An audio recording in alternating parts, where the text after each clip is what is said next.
రాహుల్ జోడో న్యాయ యాత్ర విజయవంతంగా సాగుతున్నటువంటి నేపథ్యంలో ఇండియా కూటమిలో అలజడులు సృష్టించాలని, ఇండియా కూటమిని భయపెట్టే కార్యక్రమాలు చేయాలని ఎప్పటిలాగే భారతీయ జనతా పార్టీ అధికారంలోని ఎన్డీఏ ప్రభుత్వం భావిస్తూ ఉంది.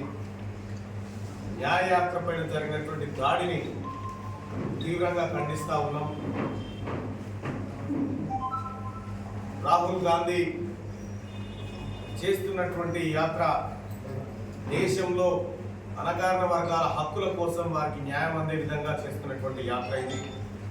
ఈ యాత్రని భారతీయ జనతా పార్టీ అడ్డుకోవాలని, ఆయనని దేశంలో తిరగనీయవద్దని అనేక రకాలుగా కుట్రలు కుతంత్రాలు చేస్తూ ఉంది. ఇదంతా దేశ ప్రజలు గమనిస్తూ ఉన్నారు. నరేంద్ర మోడీ ప్రజలు ఎవరో మాకు అర్థం కాదు, కానీ రాహుల్ గాంధీ గారు ఈ దేశ ప్రజలను నమ్ముకున్నాడు. నరేంద్ర మోడీ గారు ఈడీలను, సిబిఐలను, ఐటీ శాఖలను నమ్ముకొని పరిపాలన చేస్తూ ఉన్నారు. ఇక్కడ నిన్నగాక మొన్న బీహార్లో నితీష్ కుమార్ని ఆదరించి బెదిరించి తమ వైపు తిప్పుకున్నారు. వాళ్ళ జార్ఖండ్ సీఎంగా ఉన్నటువంటి హేమంత్ సోరెన్ను ఈడీ నోటీసుల ఎరగా చూపి ఆయన అరెస్ట్ చేసినటువంటి పరిస్థితి. దేశంలో అప్రజాస్వామికమైనటువంటి పరిపాలన నరేంద్ర మోడీ గారు చేయిస్తా ఉన్నారు. మేము ఒకటే అడుగుతా ఉన్నాం, ఎన్ఫోర్స్మెంట్ డైరెక్టరేట్ కి ఇండియా పక్ష కూటమిలు కనిపిస్తే తప్ప కేసీఆర్ ఎందుకు కనిపిస్తలేడు? తెలంగాణ రాష్ట్రంలో అనేక లక్షల కోట్ల సంపద కొల్లగొట్టిన చంద్రశేఖరరావు గారి కుటుంబం పైన ఇప్పటికే అనేక ఫిర్యాదులు ఎన్ఫోర్స్మెంట్ డైరెక్టర్ దగ్గర ఉన్నాయి, సిబిఐ దగ్గర ఉన్నాయి. కానీ కేంద్ర ప్రభుత్వం ఎందుకు ఆయన పైన చర్యలు తీసుకుంటలేదు చెప్పాలి. నరేంద్ర మోడీ గారు, కేసీఆర్ ఇద్దరు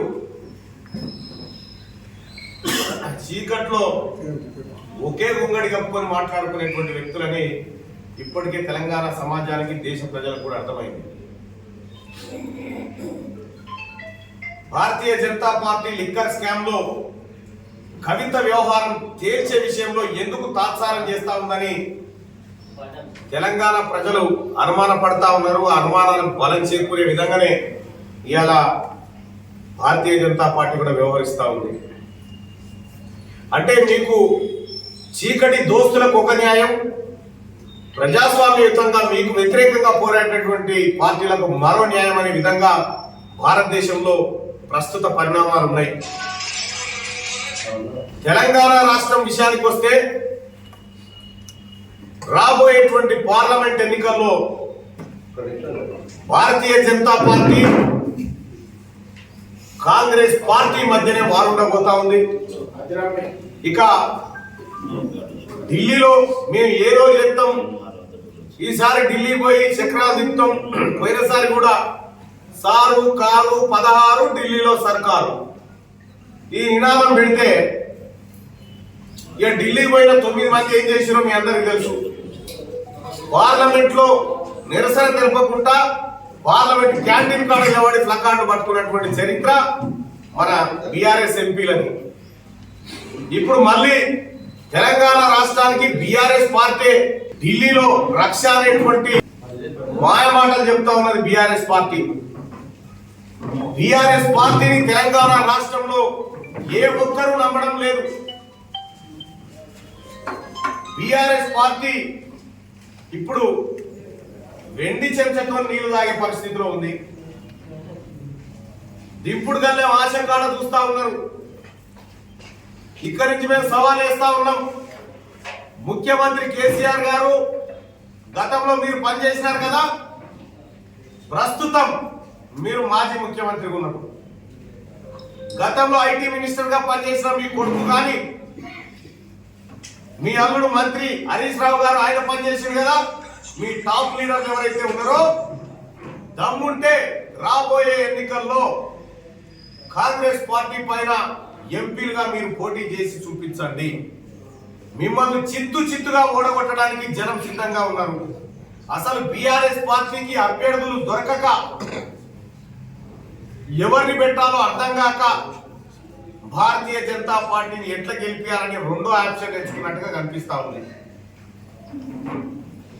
కేసీఆర్ తలకిందులుగా తపస్సు చేసిన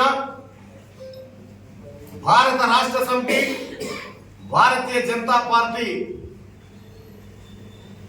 రెండు కలిపి యుద్ధంలోకి దిగిన ఈసారి రాహుల్ గాంధీ గారు ప్రధాని కావడం ఎవరు ఆపలేరని చెప్పి మేము తెలియజేస్తా ఉన్నాం. కల్వకుంట్ల చంద్రశేఖరరావు గారు దళితులను మోసగించి దళిత ముఖ్యమంత్రిని చేస్తా అని చెప్పి ఆయనే సీఎంగా చెలామణయ్యిండు. కానీ కాంగ్రెస్ పార్టీ అధికారంలోకి వచ్చి ఒక దళిత బిడ్డను స్పీకర్ స్థానంలో కూర్చోబెట్టిన దరిమిలా ఇవాళ కేసీఆర్ గారు ఆ స్పీకర్ ముంగట ప్రమాణ స్వీకారం చేయబోతా ఉన్నాడు ఎమ్మెల్యేగా. అంటే కాంగ్రెస్ పార్టీ ఒక దళిత బిడ్డకు అత్యున్నత స్థానం ఇచ్చి గౌరవించుకుంటే ఆ స్థానం ముంగట చేతులు కట్టి నిలబడి ప్రమాణం చేసే పరిస్థితి కేసీఆర్ తీసుకొచ్చింది కాంగ్రెస్ పార్టీ. ఇక తెలంగాణ రాష్ట్ర ప్రజలు కూడా బీఆర్ఎస్ గురించి పెద్దగా చర్చ ఎక్కడ పెట్టుకుంటలేరు. ఎందుకంటే సచిన శివం గురించి ఎంతసేపు మాట్లాడతాం సార్, అయిపోయింది కదా అనే మాట చెప్తా ఉన్నారు. బీఆర్ఎస్ పార్టీ నాయకులు ఇటీవల కాలంలో ముఖ్యమంత్రి గారిని, రేవంత్ రెడ్డి గారిని పదే కలుద్దామని వాళ్ళు ఎంత ప్రయత్నం చేస్తా ఉన్నారో మీ అందరికీ తెలుసు, మీడియాలో కూడా వచ్చింది. ఇప్పటికీ 6-7 ఎమ్మెల్యేలు సార్ మాకు అపాయింట్మెంట్ కావాలని పోతా ఉన్నారు, కలుస్తా ఉన్నారు.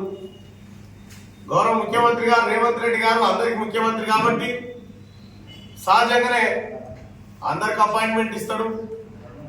గతంలో కేసీఆర్ లాగా ఒక నియంత పాలన లేదు కాబట్టి ఇవాళ టీఆర్ఎస్ పార్టీ ఎమ్మెల్యేలే కాంగ్రెస్ ప్రభుత్వంలో మంచి పరిపాలన ఉంది, మేము అడగగానే అపాయింట్మెంట్ దొరుకుతా ఉంది, మా ముఖ్యమంత్రిగా పనిచేసిన గత కేసీఆర్ ఇటువంటి అవకాశాలు లేకుండా సొంత పార్టీ ఎమ్మెల్యేలే బీఆర్ఎస్ పార్టీ ఎమ్మెల్యేలు చెప్తా ఉంటే కేసీఆర్ గారు ఇక అతి త్వరలోనే మీ పార్టీ ఎమ్మెల్యేలు నిన్ను చీదరించుకునే పరిస్థితి అయితే కనిపిస్తా ఉంది.